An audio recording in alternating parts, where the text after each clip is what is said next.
Hello, everybody. Welcome back. We have the Meta earnings call, which should be starting in 5 minutes. Before it does, we're going to really quickly look through the release that they put out and see what to expect going into the call. So first off, Meta missed on earnings. That's the big news. So their Q3 earnings per share was expected to be $1.88, which would have been a 42% decline from Q3 last year, but Meta managed to do even worse. Actual earnings per share was just $1.64, which is a 49% decline from Q3 last year. Net income is down even worse, down 52%, although Q3 revenue is only down 4% year over year, which means things are not nearly as bleak as they might at first appear. The biggest decrease in revenue is actually from Europe, which is quite understandable, as both recession and inflation are much worse in Europe than they are in the US. All four daily and monthly active user metrics grew by 2 to 4% year over year. So we actually are seeing more people use the various apps that Facebook owns across WhatsApp, Instagram, Facebook, etc. And ad impressions are actually up 17% year over year. So substantially better.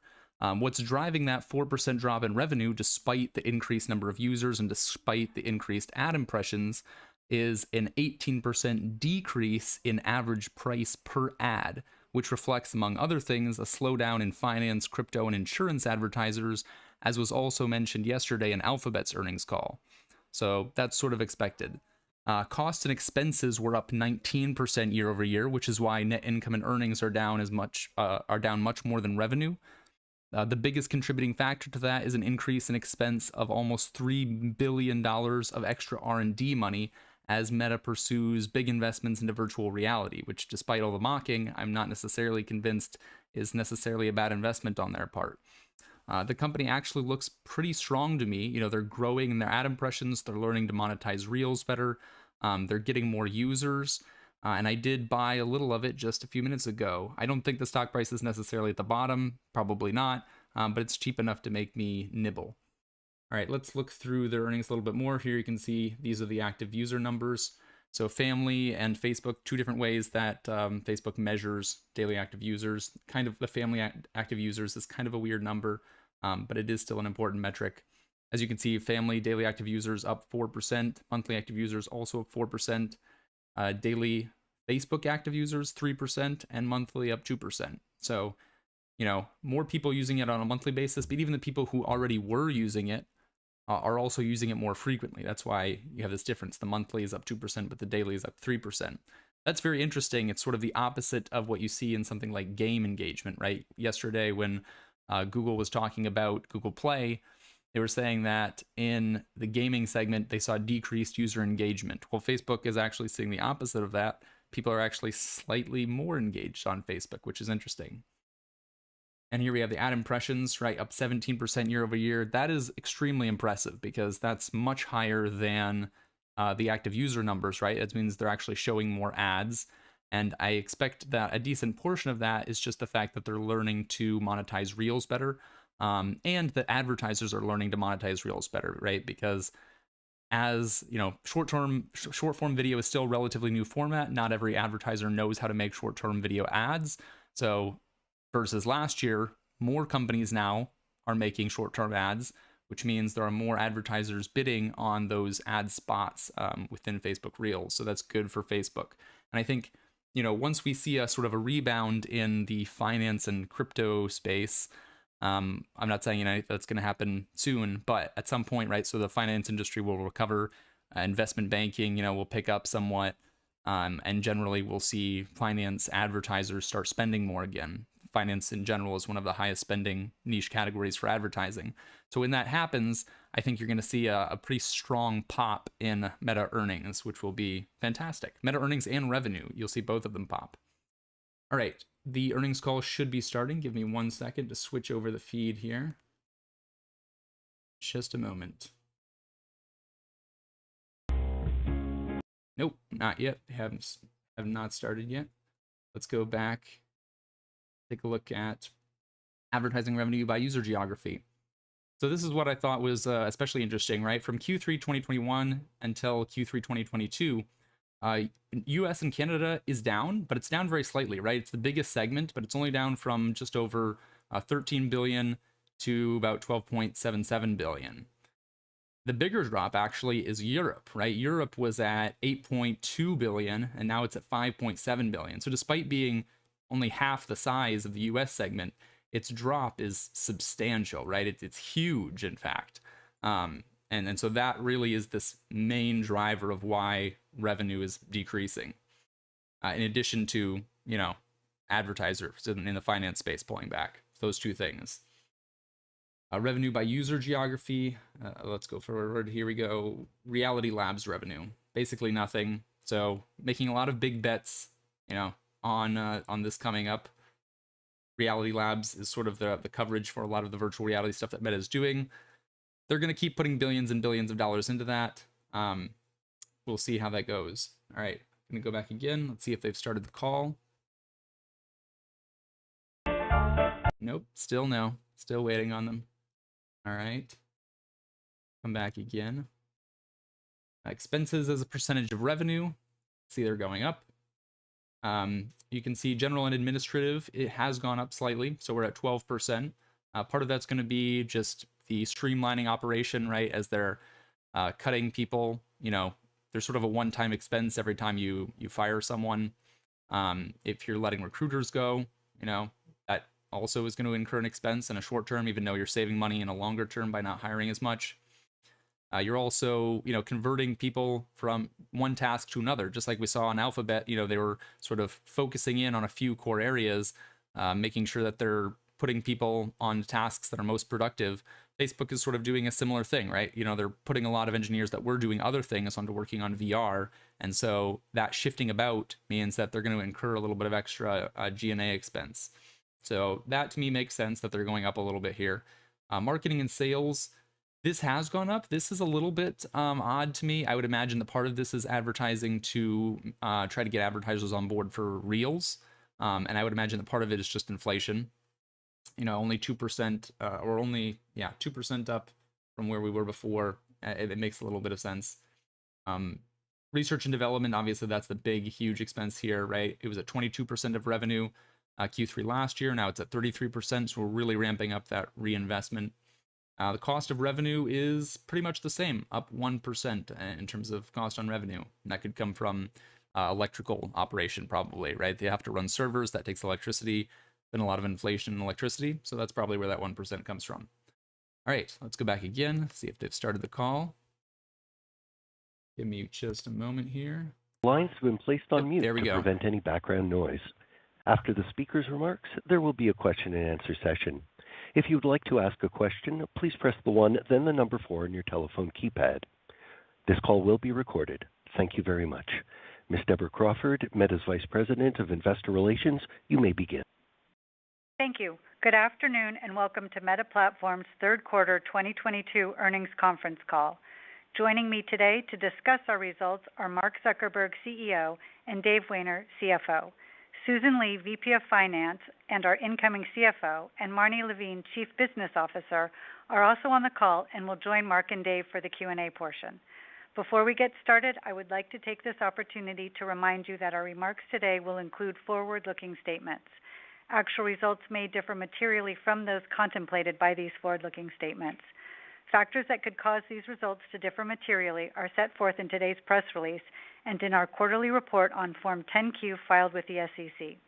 Any forward-looking statements that we make on this call are based on assumptions as of today, and we undertake no obligation to update these statements as a result of new information or future events. During this call, we may present both GAAP and non-GAAP financial measures. A reconciliation of GAAP to non-GAAP measures is included in today's earnings press release.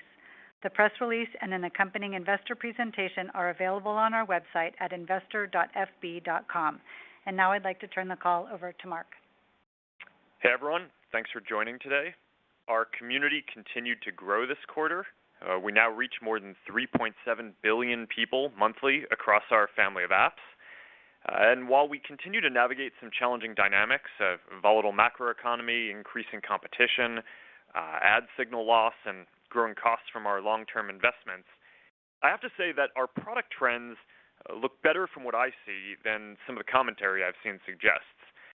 There's been a bunch of speculation about engagement on our apps, and What we're seeing is more positive. On Facebook specifically, the number of people using the service each day is the highest it's ever been, nearly 2 billion, and engagement trends are strong. Instagram has more than 2 billion monthly actives. WhatsApp has more than 2 billion daily actives, also with the exciting trend that North America is now our fastest growing region. Across the family, some apps may be saturated in some countries or some demographics, but overall, our apps continue to grow from a large base. We're also seeing engagement grow, especially strong growth in Reels, and I'll share more details about that when I discuss our product priorities shortly. In terms of our business, total revenue grew slightly this quarter on a constant currency basis. We're still behind where I think we should be, but we believe that we will return to healthier revenue growth trends next year. That said, it's not clear that the economy has stabilized yet, so we're planning our budget somewhat more conservatively. In 2023, we're going to focus our investments on a small number of high-priority growth areas. So that means that some teams will grow meaningfully, but most other teams will stay flat or shrink over the next year. In aggregate, we expect to end 2023 as either roughly the same size or even a slightly smaller organization than we are today. Three of the primary areas we're going to focus on are our AI discovery engine that's powering Reels and other recommendation experiences, our ads and business messaging platforms, and our future vision for the metaverse. The internal indications I've seen suggest we're doing leading work and are on the right track with these investments. So I think that we should keep investing heavily in these areas. As I've shared before, our goal is to grow Family of Apps operating income such that even with our AI infrastructure and Reality Labs investments, we can still meaningfully grow our overall company operating income in the long term. Our current surge in CapEx is largely due to building out our AI infrastructure, and we would expect CapEx to come down as a percent of revenue over the long term. We expect Reality Labs expenses will increase meaningfully again in 2023, with the biggest drivers of that being the launch of the next generation of our consumer Quest headset and hiring that has been done in 2022, but for which we're going to be paying the first full year of salaries next year. More broadly, beyond 2023, we expect to pace Reality Labs investments to ensure that we can achieve our goal of growing overall company operating income. Our capital allocation philosophy over the long term is to allocate a portion of the profits generated from the Family of Apps towards these future-focused areas, while enabling a greater return of capital to shareholders. All right, now I'd like to share some updates on the progress that we're seeing in these product areas. Our AI discovery engine is playing an increasingly important role across our products, especially as advances enable us to recommend more interesting content from across our networks and feeds that used to be primarily driven just by the people and accounts you follow. So this, of course, includes Reels, which continues to grow quickly across our apps, both in production and consumption. There are now more than 140 billion Reels plays across Facebook and Instagram each day. That's a 50% increase from 6 months ago. Reels is incremental to time spent on our apps. The trends look good here, and we believe that we're gaining time spent share on competitors like TikTok. Over time, I expect a few things to set our products apart here. First is that our discovery engine work allows us to recommend all types of content beyond Reels as well, including photos, text, links, communities, short and long form videos, and more. Second is that we can mix this content alongside posts from your family and friends, which can't be generated by AI alone. And third, as more social interactions move to messaging, we're developing a flywheel between discovery and messaging that are going to make these apps stronger. On Instagram alone, people already reshare Reels 1 billion times a day through DMs. Moving to monetization, I've discussed in the past how the growth of short-form video creates near-term challenges, since Reels doesn't monetize at the rate of feed or stories yet. That means that as Reels grows, we're displacing revenue from higher monetizing surfaces. I think this is clearly the right thing to do so that way Reels can grow with the demand that we're seeing. but closing this gap is also a high priority. Even with the progress we've made, we're still choosing to take a more than $500 million quarterly revenue headwind with this shift, but we expect to get to a more neutral place over the next 12 to 18 months. I mentioned last quarter that Instagram Reels had crossed a $1 billion annual revenue run rate. We continue scaling monetization across both Instagram and Facebook, and the combined run rate across these apps is now $3 billion. Beyond Reels, messaging is another major monetization opportunity. Billions of people and millions of businesses use WhatsApp and Messenger every day, and we're confident that we can connect them in ways that create valuable experiences. We started with click-to-messaging ads, which lets businesses run ads on Facebook and Instagram that start a thread on Messenger, WhatsApp, or Instagram Direct, so they can communicate with customers directly. And this is one of our fastest-growing ads products with a $9 billion annual run rate. And this revenue is mostly on click-to-Messenger today, since we started there first, but click-to-WhatsApp just passed a $1.5 billion run rate and growing more than 80% year over year. Paid messaging is another opportunity that we're starting to tap into, and it continues to grow quickly, but from a smaller base. We're putting the foundation in place now to scale this with key partnerships like Salesforce, which lets all businesses on their platform use WhatsApp as the main messaging service to answer customer questions, send updates, and sell directly in chat. And we also launched GeoMart on WhatsApp in India, and it's our first end-to-end shopping experience that shows the potential for chat-based commerce through messaging. So between click-to-messaging and paid messaging, I'm confident that this is going to be a big opportunity. The last area that I want to discuss today is the metaverse. We just had our Connect conference and announced Quest Pro, which we just started shipping. It's our new high-end VR headset that delivers high-resolution mixed reality, so you can blend virtual objects into the physical environment around you. It's pretty amazing when you see it, and it's going to enable all kinds of new experiences and socializing, gaming, fitness, and work. And I'm really looking forward to seeing what people build with this new capability. Work in the metaverse is a big theme for Quest Pro. There are 200 million people who get new PCs every year, mostly for work. And our goal for the Quest Pro line over the next several years is to enable more and more of these people to get their work done in virtual and mixed reality, eventually even better than they could on PCs. And to deliver a great work and productivity experience, I'm excited about the partnerships that we announced with Microsoft bringing their suite of productivity and enterprise management services to Quest, Adobe and Autodesk bringing their creative tools, Zoom bringing their communication platform, Accenture building solutions for enterprises, and more. There's still a long road ahead to build the next computing platform, but we are clearly doing leading work here. This is a massive undertaking, and it's often going to take a few versions of each product before they become mainstream.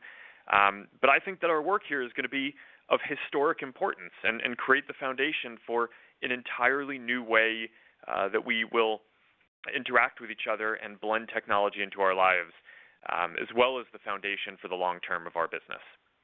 So between the AI discovery engine, our ads and business messaging platforms, and our future vision for the metaverse, those are three of the areas that we're focused on.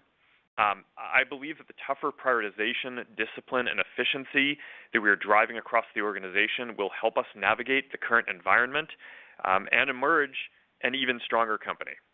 As always, I'm grateful to everyone at Meta for your hard work, and to all of you for being on this journey with us. And with that, I'm going to turn it over to Dave. Thanks, Mark, and good afternoon, everyone. Let's begin with our consolidated results. All comparisons are on a year-over-year basis unless otherwise noted. Q3 total revenue was $27.7 billion, down 4% or up 2% on a constant currency basis. Had foreign exchange rates remained constant with Q3 of last year, total revenue would have been approximately $1.8 billion higher. Q3 total expenses were $22.1 billion, up 19% compared to last year. This includes a $413 million impairment of certain operating leases as part of our ongoing work to align our office facilities footprint with our anticipated operating needs. In terms of the specific line items, cost of revenue decreased 1% as a reduction in Reality Labs hardware costs was offset by growth in infrastructure and content-related expenses. R&D increased 45%, mainly driven by hiring within our family of apps and Reality Labs segments, as well as Reality Labs technology development costs. Lastly, marketing and sales and G&A increased 6% and 15% respectively, mainly driven by headcount-related costs. Our pace of hiring slowed in the third quarter, consistent with our previously stated plans. We added 3,700 net new hires in Q3, down from our Q2 net additions of 5,700, despite Q3 typically being a seasonally stronger hiring period. We expect hiring to slow dramatically going forward and to hold headcount roughly flat next year relative to current levels, which I will cover in my Outlook section. Third quarter operating income was $5.7 billion, representing a 20% operating margin. Our tax rate was 21%. Net income was $4.4 billion, or $1.64 per share.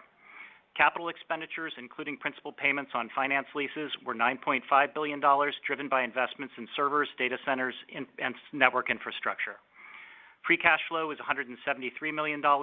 We repurchased $6.5 billion of our Class A common stock in the third quarter and completed an inaugural debt offering of $10 billion.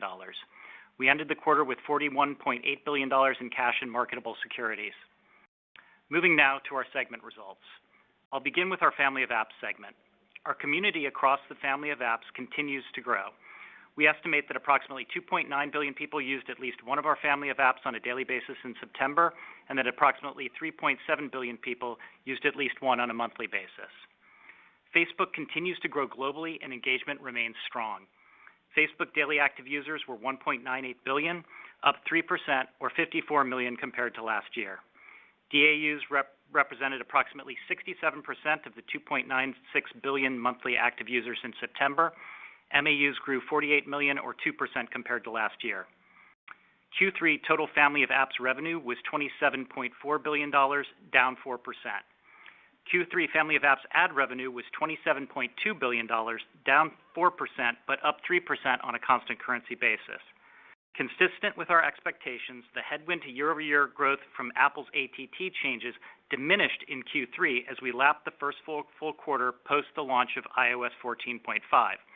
However, this was offset by weak advertising demand, which we believe continues to be impacted by the uncertain and volatile macroeconomic landscape. As a result, our Q3 constant currency growth rate was in line with our Q2 rate. The healthcare and travel verticals were the largest positive contributors to growth in Q3. However, this was offset by continued softness in other verticals, including online commerce, gaming, financial services, and CPG. On an advertiser size basis, revenue growth from large advertisers remains challenged, while we've seen more resilience among smaller advertisers. Foreign currency was a significant headwind to advertising revenue growth in all international regions. On a user geography basis, year-over-year ad revenue growth was strongest in Asia Pacific and rest of world at 6% and 3% respectively, with both regions continuing to benefit meaningfully from strong growth in click-to-messaging ads. North America and Europe declined 3% and 16% respectively.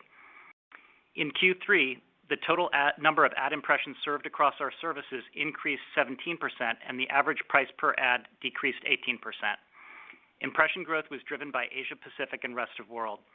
The year-over-year decline in pricing was primarily driven by strong impression growth, especially from lower monetizing services and regions, foreign currency depreciation, and lower advertiser demand. Family of Apps other revenue was $192 million, up 9%, driven by strong business messaging growth from our WhatsApp business platform, partially offset by a decline in other line items. We continue to direct the majority of our investments towards the development and operation of our Family of Apps. In Q3, Family of Apps expenses were $18.1 billion, representing 82% of our overall expenses. FOA expenses grew 18%, driven mostly by employee-related costs, infrastructure-related costs, and the impairment of certain operating leases for office facilities that we plan to exit. Family of Apps operating income was $9.3 billion, representing a 34% operating margin. Within our Reality Labs segment, Q3 revenue was $285 million, down 49% due to lower Quest 2 sales. Reality Labs expenses were $4 billion, up 24%, due primarily to employee-related costs and technology development expenses. Reality Labs operating loss was $3.7 billion. Turning now to the outlook. We expect fourth quarter total revenue to be in the range of $30 to $32.5 billion. Our guidance assumes foreign currency will be an approximately 7% headwind to year-over-year total revenue growth in the fourth quarter based on current exchange rates. Before turning to the expense outlook, I wanted to provide some context on the approach we are taking towards setting our 2023 budget. We are making significant changes across the board to operate more efficiently. We are holding some teams flat in terms of headcount, shrinking others, and investing headcount growth only in our highest priorities. As a result, we expect headcount at the end of 2023 will be approximately in line with third quarter 2022 levels. We've increased scrutiny on all areas of operating expenses. However, these moves follow a substantial investment cycle, so they will take time to play out in terms of our overall expense trajectory. Some steps, like the ongoing rationalization of our office footprint, will lead to incremental costs in the near term. This should set us up well for future years when we expect to return to higher rates of revenue growth. Turning now to the specific expense outlook for 22 and 23. We expect 2022 total expenses to be in the range of $85 to $87 billion, updated from our prior outlook of $85 to $88 billion. This includes an estimated $900 million in additional charges in Q4 related to consolidating our office facilities footprint that we expect to record in the fourth quarter of 2022. We anticipate our full year 2023 total expenses will be in the range of $96 to $101 billion. This includes an estimated $2 billion in charges related to consolidating our office facilities footprint. We expect the slight majority of our 2023 expense dollar growth to be driven by operating expenses, with the remaining growth coming from cost of revenue. We expect the percentage growth rate of 2023 operating expenses to decelerate meaningfully as we curtail non-headcount related expense growth and keep 2023 headcount roughly flat with current levels. Conversely, our growth in cost of revenue is expected to accelerate, driven by infrastructure-related expenses and, to a lesser extent, Reality Labs hardware costs driven by the launch of our next generation of our Consumer Quest headset later next year. Reality Labs expenses are included in our total expense guidance. We do anticipate that Reality Labs operating losses in 2023 will grow significantly year over year. Beyond 2023, we expect to pace Reality Labs investments such that we can achieve our goal of growing overall company operating income in the long run. Before turning to our CapEx outlook, I'd like to provide some context on our infrastructure investment approach. We are currently going through an investment cycle which is primarily driven by two large areas of investment. First, we are significantly expanding our AI capacity. These investments are driving substantially all of our capital expenditure growth in 2023. There's some increased capital intensity that comes with moving more of our infrastructure to AI. It requires more expensive servers and networking equipment, and we are building new data centers specifically equipped to support next generation AI hardware. We expect these investments to provide us a technology advantage and unlock meaningful improvements across many of our key initiatives, including Feed, Reels, and Ads. We are carefully evaluating the return we achieve from these investments, which will inform the scale of our AI investment beyond 2023. Second, we are making ongoing investments in our data center footprint. In recent years, we have stepped up our investment in bringing more data center capacity online, and that work is ongoing in 2023. We believe the additional data center capacity will provide us greater flexibility with the types of servers we purchase and allow us to use them for longer, which we expect to generate greater cost efficiencies over time. These investments, along with revenue headwinds, are contributing to higher capital expenditures as a percentage of revenue in 2022 and 2023 than we expect over the long term. Turning now to the specific CapEx outlook for 22 and 23. We expect 2022 capital expenditures, including principal payments on finance leases, to be in the range of $32 to $33 billion, updated from our prior range of $30 to $34 billion. For 2023, we expect capital expenditures to be in the range of $34 to $39 billion, driven by our investments in data center, servers, and network infrastructure. An increase in AI capacity is driving substantially all of our capital expenditure growth in 2023. Turning to tax. Absent any changes to U.S. tax law, we expect our fourth quarter 2022 and our full year 2023 tax rate to be similar to the third quarter 2022 rate. In addition, as noted on previous calls, we continue to monitor developments regarding the viability of transatlantic data transfers and their potential impact on our European operations. In closing, we are pleased with the growth of the community using our family of apps and the engagement improvements we are driving with efforts such as Reels and our AI-powered content recommendations. While we are facing near-term headwinds on revenue, the fundamentals are there for a return to stronger top-line growth. We are approaching 2023 with a focus on efficiency and spending discipline, and I'm optimistic that these moves will set us up well to achieve our goal of driving operating income growth over the long term while investing for future growth. On a personal note, I'll be closing out a decade at Meta in the next couple of weeks, including the last 8 years as CFO. In my new role, I'm looking forward to continuing to help the company achieve its long-term mission and execute on its financial plan. I couldn't be happier to hand off the CFO role to Susan Li, who is one of the most talented executives that I've had a chance to work with in my long career in finance and tech. And with that, Martin, let me open up the call for questions. Thank you. We will now open the lines for a question and answer session. To ask a question, press 1 followed by the number 4 on your touch-tone phone. Please pick up your handset before asking your question to ensure clarity. If you are streaming today's call, please mute your computer speakers. And your first question comes from the line of Brian Nowak with Morgan Stanley. Thanks for taking my questions. If I could squeeze in 2. The first one is on CapEx and return on invested capital. The CapEx spend and forward expectations are remaining somewhat higher than investors expected. So, Mark, can you maybe just give us some examples of what these new AI investments are going to enable you to do differently going forward than in the past? And what's a reasonable period in which investors should expect to see material incremental engagement or revenue from these? And then the second one is on engagement. I thought your comments about incremental time spent from Reels were interesting, but maybe just to sort of address the big topic around time spent, can you give us any update on what U.S. time spent trends look like, just to sort of give investors some incremental confidence in the durability of the platform in your oldest market? Thanks. Yeah. Hey, Brian, why don't I take the time spent question first, and then I'll hand it off to Susan on the CapEx question. So on time spent, we are really pleased with what we're seeing on engagement, and as Mark mentioned, Reels is incremental to time spent. Specifically, in terms of aggregate time spent on Instagram and Facebook, both are up year over year, and in both the U.S. and globally. So while we're not specifically optimizing for time spent, those trends are positive. And we aren't specifically optimizing for time spent, as that would tend to tilt us towards longer form video, and we're actually focused more on, short form and other types of content. So just some color on time spent. And Susan, you want to take the CapEx question? Yes, thanks, Brian. So as Dave mentioned in his script, we expect 2023 CapEx to be in the range of $34 to $39 billion, with our investments in AI driving all of that growth.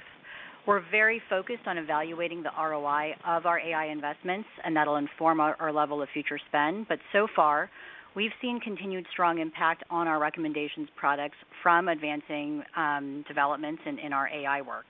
In the Q2 call, we had shared that a single AI advancement in scaling our recommendations models had led to a 15% watch time gain for Facebook Reels, and that gain has continued to grow, and we expect that there will be additional watch time improvements coming from that work.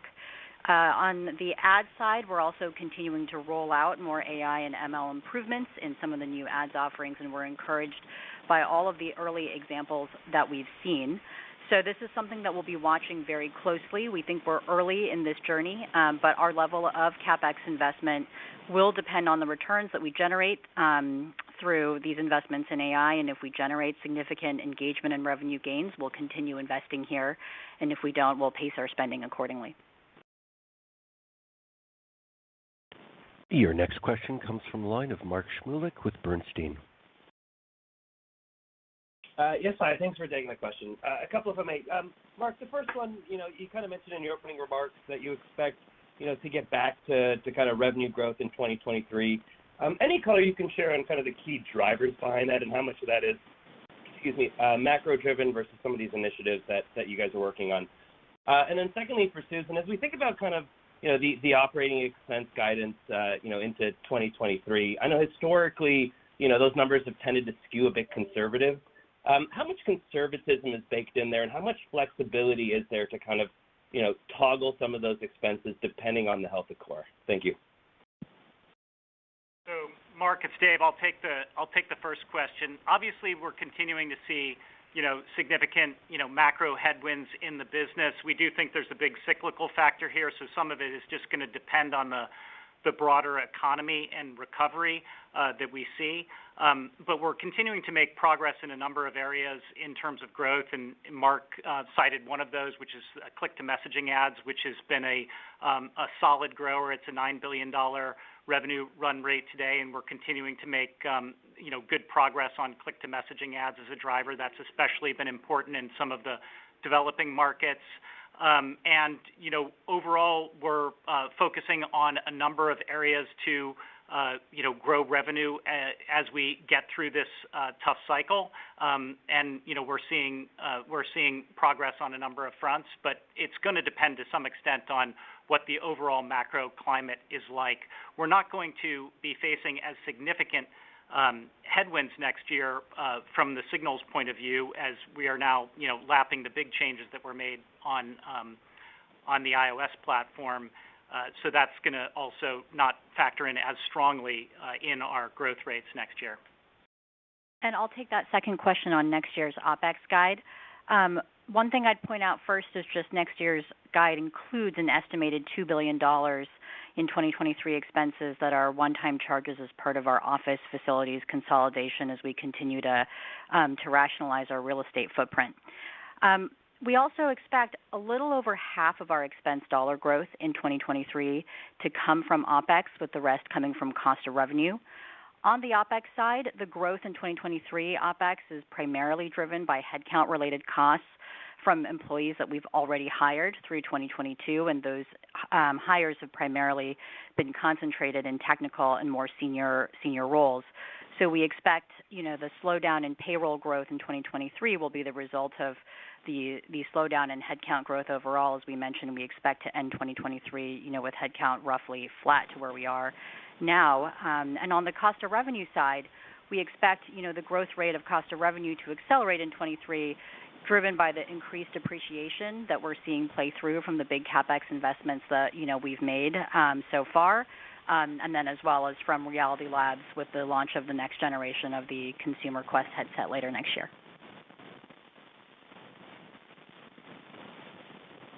Your next question comes from the line of Justin Post with Bank of America. Great. A couple questions on the Reels transition.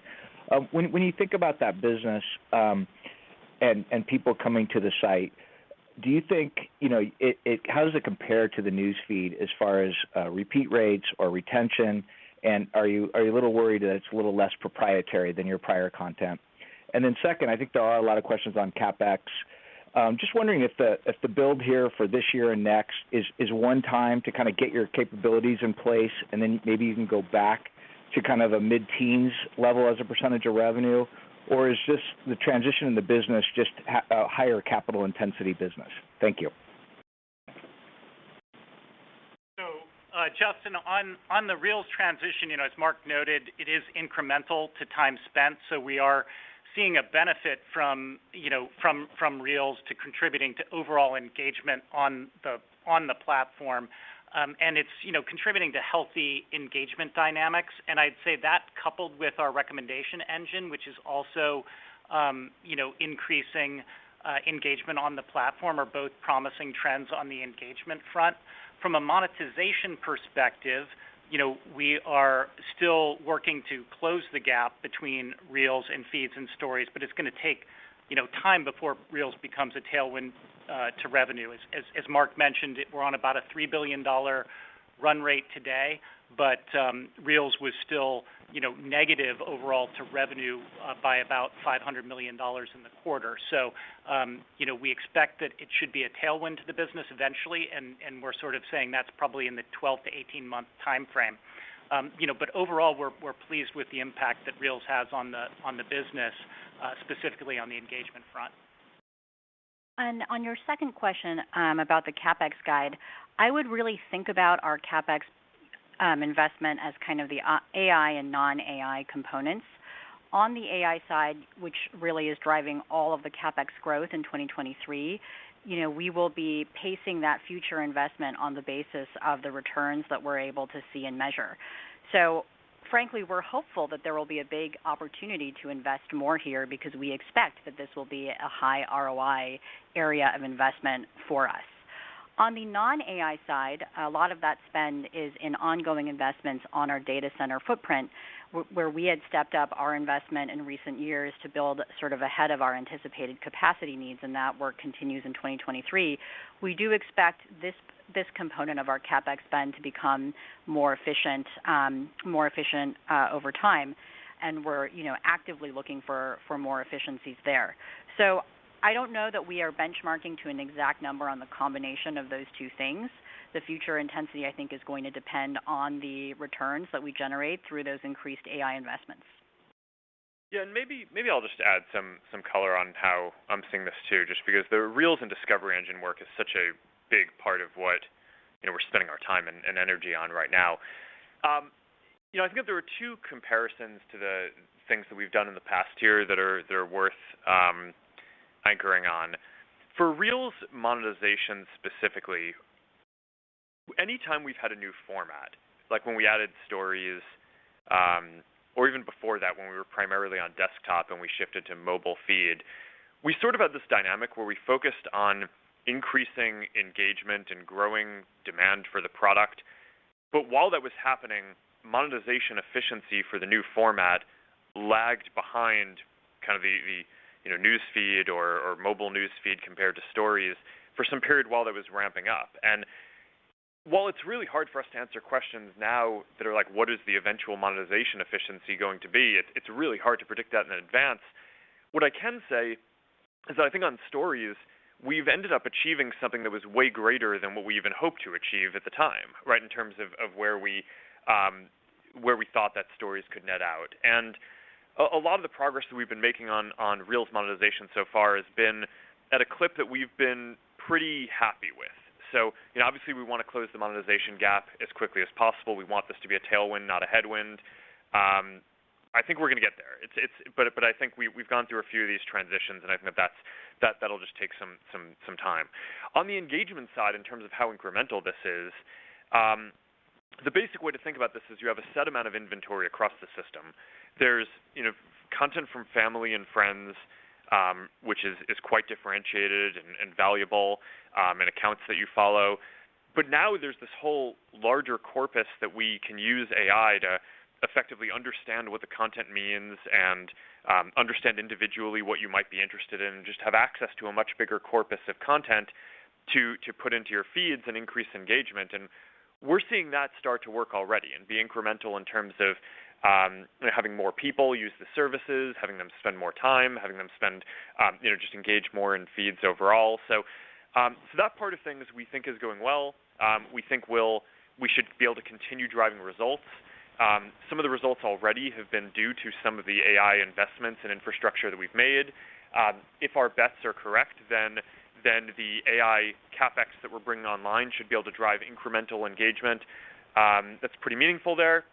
But we think qualitatively that investment makes just a lot of sense given the direction that the world seems to be going in. And I do think that our somewhat unique mix of both having the kind of social friends and family content and the ability to drive recommendations, which I agree with some the premise of the question there, and that creators do want their content to be on multiple platforms, which I think is a little bit different from friends content where you want to, for the most part, share where your friends are and you're not trying to have it be everywhere. I think we should be able to do pretty well on both of those, and that should grow over time. But it's hard for us to be more specific than that now. but I do think that these trends. I mean, I get that this takes a little longer to play out than you would want, but we've been through a couple of these cycles before already, and I'm pretty confident that this is going in a good direction. Your next question comes from the line of Doug Anmuth with J.P. Morgan. Thanks for taking the questions. I have two. Dave, you talked about the ATT impact diminishing in 3Q just as you lap the rollout. Curious if you're seeing any meaningful improvements around ATT, or is this just a function of the year-over-year comp dynamic? And then second, can you just talk about your efforts to attract content creators to Reels, and does revenue sharing impact your margin structure versus the current ad formats and surfaces? Thanks. So in terms of ATT impact, we're the primary factor is the lapping factor relative to Q2. So in Q2 of 2021, ATT had not been fully rolled out. It was, largely rolled out by Q3 of 21. So the fact that we were lapping that period in the third quarter, we got a benefit relative to the second quarter, but that was offset by continued macro weakness.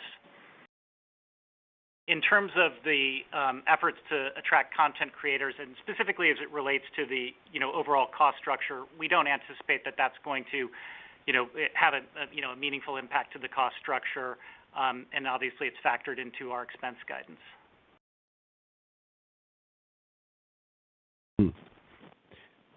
Your next question comes from the line of Eric Sheridan with Goldman Sachs. Thanks for taking the questions. Maybe two, if I can. Mark, I would love for you to weigh in. Obviously, the company has faced a lot of headwinds from platform changes, competitive dynamics, and broader macro impacts, as we've talked about over the last 12 to 24 months. How much of this investment cycle is informed by your views around future-proofing the platform so there are less externalities that can impact it, and you're in control more of your own destiny versus elements of curveballs that can be thrown at you that can cause volatility in the business in the medium to long term? And then I'd love to ask one on the metaverse.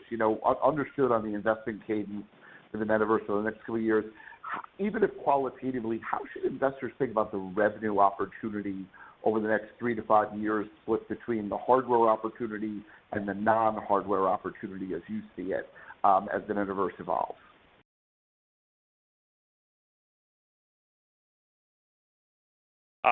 Sure. I can take the first one, and then I guess I could take the second one too. So the first question was what was this? How much of the Yeah, right. Okay. So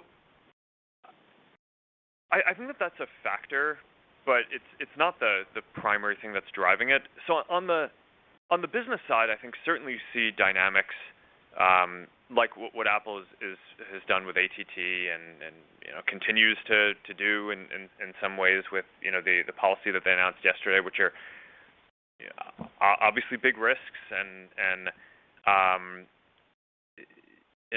we see as issues. But there are also other things that we just believe that we've invested so much in measurement over time because since our ads help people higher up in the funnel than search ads, for example, we think that often less of the value of sales is attributed to us than should be. So for all these reasons, having a funnel that's more integrated where we do more commerce internally, this is a big part of what we hope to achieve with business messaging, and the fact that you can find a customer, have a thread directly with them in a business chat, and be able to sell a product directly, or to be able to do customer support and then help people out with a product and then maybe sell them something else.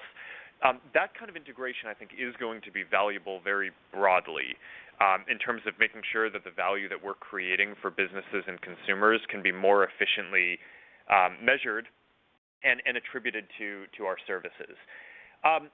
A lot of this, though, is it's not just about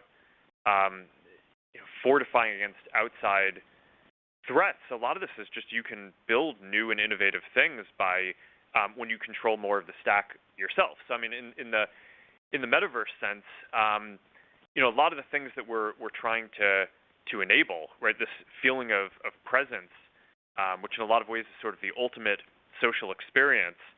When you do it physically, or eventually, when as you're doing it virtually, being able to design the hardware so that way you can have sensors that can help map your facial expressions and emotions to the avatar that you have virtually, I think is going to be just a very profound experience, and you can start to experience that with Quest Pro, which is out now.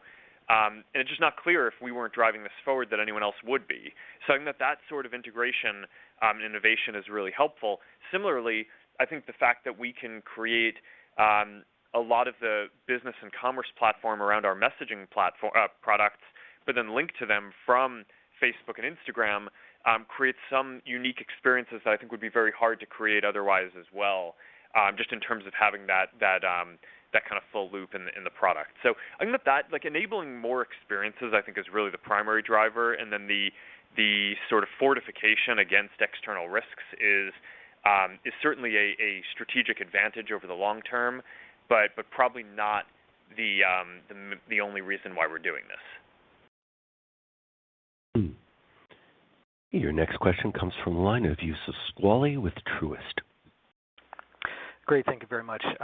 Maybe one question for Dave or Susan, and then one for Mark. What kind of base case assumptions for macro are you guys baking in for 2023 with against that 12 to 15% increase in OPEX and CAPEX guide? And can you talk about maybe the fixed versus variable component in the expense guide that could give you the flexibility to address any material macro changes next year? And Mark, relative to your own expectations when you decided to pursue the metaverse strategy a couple years ago, how would you rate the company's performance to date in terms of product rollout, engagement with things like Horizon Worlds, et cetera? And is the opportunity evolving, in line with your expectations? And if not, what are the key gating factors? Thank you. Hi, it's Susan on the first question. We haven't given revenue guidance yet for 2023, but our Q4 2022 guide is a range, and that range certainly encompasses, I think, a wide variety of macro expectations. We're certainly in a period right now where we are seeing a slowdown in advertising demand, and that correlates with a lot of things that we're seeing outside of just our sector here, including rising inflation and supply chain issues sort of more broadly across the economy.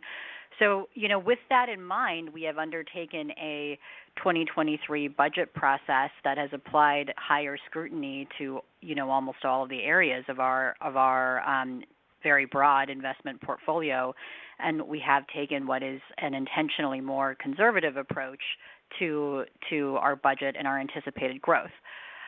You asked about the sort of fixed versus variable components of the 2023 OPEX guide. I think I'd mentioned that, a little over half of that is coming from OPEX, the rest from cost of revenue. So the cost of revenue piece, that has the sort of the growth and depreciation, which is certainly fixed and, is just playing through from prior year CAPEX growth. Part of that is coming from Reality Labs and the launch of the next-gen consumer Quest headset, so that sort of corresponds to the product launch. And then on the OPEX side, a lot of the growth in 2023 OPEX is coming from employees who we've already hired. We expect that we're going to, have the same number of employees, end of 2023. So that's an area where, we're pretty focused on being disciplined also. And then finally, I'd just mention, again, there's that $2 billion office facilities consolidation charge that's also included in the 23 OPEX guide. Sure. And in terms of the metaverse efforts and kind of how we're doing compared to what I expected, it's a pretty wide portfolio of things that we're working on, which I think is important to internalize, because what I think most people see are the VR headsets, right? Because that's sort of the first thing that we launched. Quest 2 is the first mainstream VR headset. I kind of think about what we're doing. There's 4 major platforms that we're focused on developing. One is the the kind of social metaverse platform, where you see an early version of that with Horizon, with the avatar system. And that's an area where we're really, we're iterating out in the open, right? It's a kind of a live, early product platform, and that's evolving quickly. But obviously has a long way to go before it's going to be what we aspire for it to be. But that's one important area that's, given what we do is sort of the social company that's about people interacting, how you express yourself in all forms, the kind of expressive avatars, the photorealistic avatars. We think we're doing some leading work there, but obviously we need to get that into the product and continue iterating on that. VR is the second major platform. In there, I think that there's going to be a consumer-focused product that probably will reach very large scale. But there's also, I think, going to be a work-focused product that, it's like you don't, do most of your work on a $500 device. We have computers and workstations that are much more powerful and have more technology in them, and I think that's going to end up being similar here as well. So we started that with Quest Pro, and we're sort of at the start of the journey there. The two other areas which are mostly just still internal is a lot of the work on augmented reality, which is a quite a large effort, but we think is going to be just a huge part of the value that gets created over time. And there, a lot of what I'm judging is, how well are the R&D efforts going? There are some kind of basic things that we need to get right, some integration of things, some figuring out how to manufacture things, and where we're making progress on that. And I'd say, a bunch of that is that there are some things that are going better than I expected, some things that seem like they might take a bit longer. But overall, there's none of the indications that I have would suggest that anyone else in the world is doing leading work ahead of us in those areas, even though we haven't obviously shipped the AR glasses yet. And then the fourth platform, after the kind of social platforms, VR and AR, is neural interfaces, which I think the kind of wrist-based EMG interface, which is, for all these computing platforms, there's going to end up being, input is a really important part. How do you basically control the computing platform? And we think by the time that you have glasses and you're kind of walking down the street with glasses, you're not going to have controllers with that. You're not going to want to have your hands kind of like hovering in the air, and you're not always going to want to talk to the thing, even though that's going to be one way that we use them a bunch of the time. Sometimes you're going to want something that's more private. So we think that having a discrete way to basically communicate with the device is going to be critical, and that's also an area where, as far as I can see, the research that we're doing is really leading here. So it's a pretty big surface. I know that sometimes when we ship a product, there's a meme where people say, "Hey, you're spending all this money and you've produced this thing," and it's I think that's not really the right way to think about it. I think that there's a number of different products and platforms that we're building where we think we're doing leading work that will become launching consumer products and then eventually mature products at different cadences, different periods of time over the next 5 to 10 years. And in all of these areas, I think the teams are making very good progress, and I think that this will be fundamentally important for the future. Nothing that we're seeing suggests that that's not going to be the case. We are pacing a bunch of the investments given the kind of macroeconomic environment and the rest of the business performance. But ultimately, look, I get that a lot of people might disagree with this investment, but from what I can tell, I think that this is going to be a very important thing, and I think it would be a mistake for us to not focus on any of these areas, which I think are going to be fundamentally important to the future. So we're going to try to do this in a way that is responsible and matches the way that the rest of the business is growing over time. And I think we've built up the team to a point now where I think we'll be able to kind of match that growth with the rest of the business more going forward. But over time, I think that these are going to end up being very important investments for the future of our business, and I think is some of the most historic work that we're doing that I think people are going to look back on decades from now and talk about the importance of the work that was done here. Your next question comes from the line of Mark Mahaney with Evercore ISI. I want to follow up on a prior question. It's back on the ad tools, and I'm trying to figure out how much of a priority it is for the company and how long the company thinks it can take to kind of recover or to create a new, probabilistic ad attribution model, probabilistically based ad targeting model. This is something that took $10 billion, maybe out of your business. I mean, it had a material financial impact. And listening to the call, I just don't hear it as a major investment priority. So the question is, is it a major investment priority, or is it that goal is just elusive and it's better to focus on other things?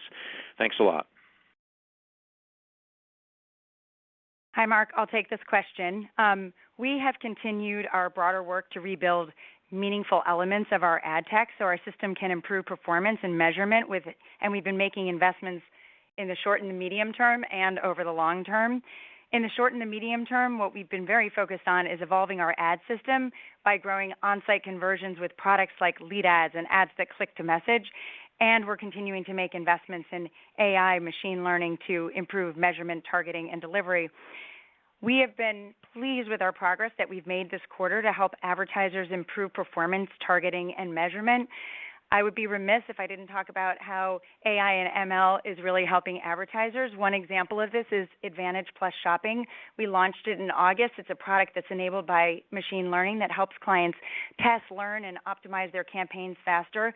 It's early, but a recent test across a cross-section of advertisers found that those using Advantage+ shopping campaigns saw a 32% increase in return on ad spend.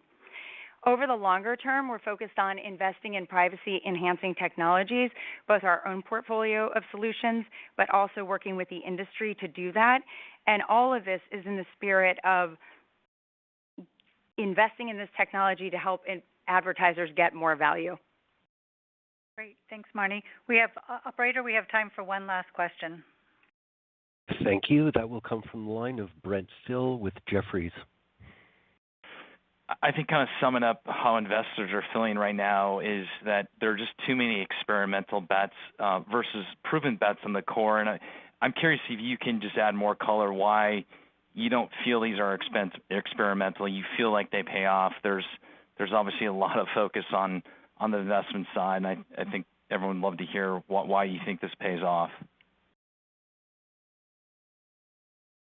Yeah, let me take at least part of that. I mean, we're making a number of investments across the portfolio. Marnie outlined some that we're making in the ad space. Obviously, the investments that we're making in product areas like Reels and the business messaging platform at WhatsApp are ones that we think will have a significant payoff in business, both in terms of engagement and monetization. So we're making a wide portfolio of bets.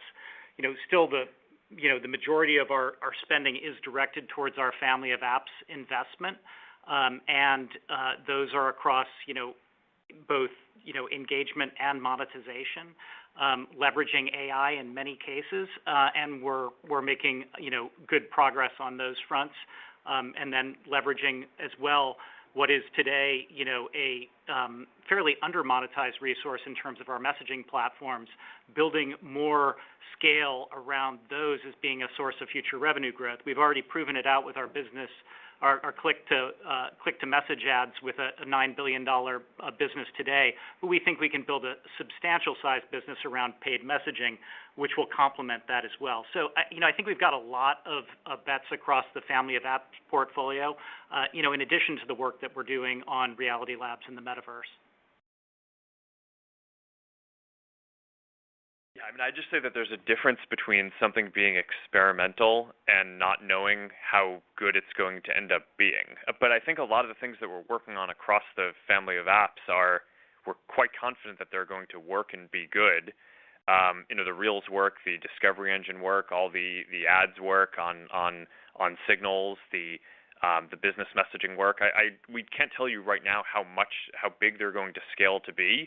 But I think that each of these things are kind of going in the right direction.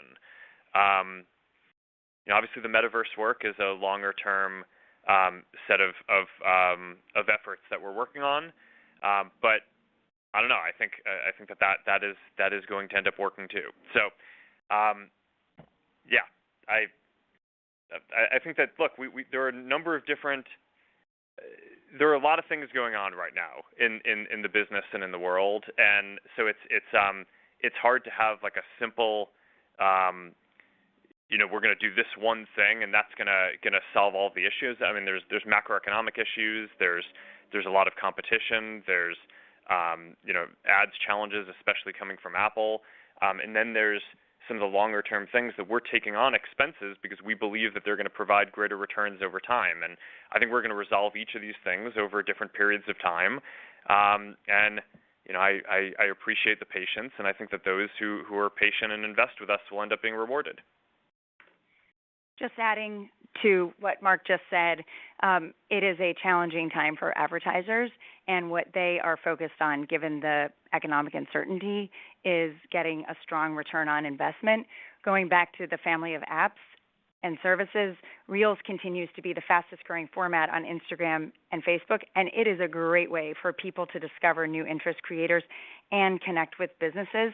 What we're focused on is making sure that businesses get a strong ROI on Reels. And one example that shows that we're delivering on this in terms of our investments is Corkcicle, which is the insulated drinkware brand that added Reels to its business as usual strategy and saw a 34% higher return on ad spend and a 34% higher sales. So we are making progress with our investments and helping advertisers find that ROI that they're looking for. Great. Thank you, everybody, for joining us today. We appreciate your time, and we look forward to speaking with you again. And this concludes today's conference call. Thank you for joining us. You may now disconnect your lines.